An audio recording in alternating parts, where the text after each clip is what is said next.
Welcome to my channel. આજે આપણે બનાવીશું એક ક્લાસિક મીઠાઈ, ગાજરનો હલવો. It's a perfect dessert for winter. ચાલો શરૂ કરીએ.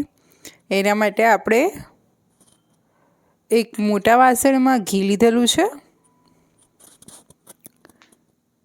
ઘી સરસ ગરમ થવા દીધું છે મેં. એમાં ગ્રેટેડ ગાજર ઉમેર્યા છે. હવે ઘીમાં ગાજરને સરસ સાંતળવાના છે.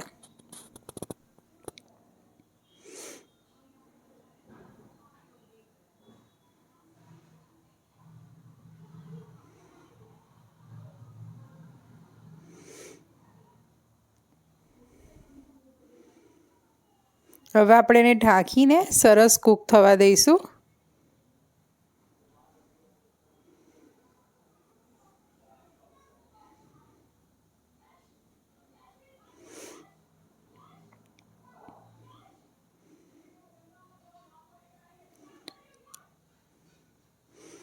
હવે આપણે વચ્ચે વચ્ચે એને સ્ટર કરતા રહીશું કે જેથી આપણા વાસણમાં એ ગાજર ચોંટી ના જાય, અને એને કન્ટિન્યુ સ્ટર કરતા રહીશું. આ રેસીપી બધાના ઘરે અત્યારે વિન્ટરમાં બનતી જ હોય છે, પણ સમટાઈમ્સ આપણા ગાજરના હલવામાં પાણી છૂટી જતું હોય છે. તે ના છૂટી જાય, આપણો માવા વગરનો ગાજરનો હલવો કેવી રીતે બને તે આ મેથડથી બનાવજો. ચોક્કસથી તમારો હલવો સેમ બહાર જેવો બનશે. એમાં આપણે દૂધ એડ કરીશું. 1.5 બાઉલ દૂધ લીધું છે મેં, એટલે કે 500 ml દૂધ લીધેલું છે મેં. એને સરસ મિક્સ કરી લઈએ. હવે 1 બાઉલ ખાંડ લીધી છે. ગળપણ તમે તમારી રીતે એડજસ્ટ કરી શકો છો.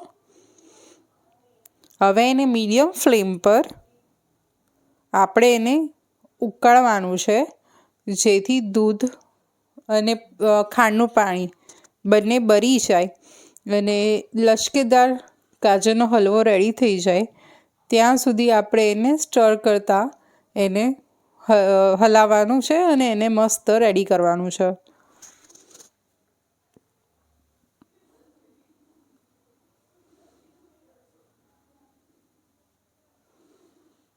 તમે આ મેથડથી હલવો બનાવશો તો તમારો હલવો ગાજરનો મેક્સિમમ 30 to 35 મિનિટ્સમાં તમારે આ હલવો રેડી થઈ જશે. સો તમે આ ટાઈમ કન્ઝ્યુમિંગ રેસીપી બી નહીં થઈ રહે, ક્વિક બની જાય એવી રેસીપી છે ને તમારા ફેમિલી મેમ્બર્સ બધા એન્જોય કરીને ખાશે.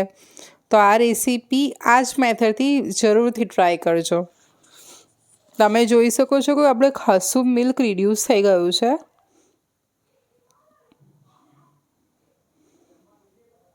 આ રીતે એને આપણે હજી સ્ટર કરવાનું છે.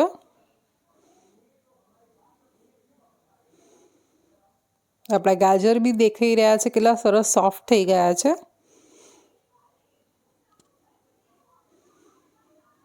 તમે જોઈ શકો છો ઇલાયચી પાવડર લઈ લીધો છે કે આપણો ગાજરનો હલવો ઘી છોડી દીધેલું છે અને સરસ લશ્કેદાર માવાવાળો રેડી થઈ ગયો છે. તો તમારો ગાજરનો હલવો રેડી થઈ ગયો છે. આ રેસીપી તમારા ઘરે કેવી રીતે બને છે અને કેટલી ભાવે છે એ મને ચોક્કસથી જણાવજો. અને હવે બીજી રેસીપી સાથે ફરી મળીશ. આવજો. જય શ્રી કૃષ્ણ.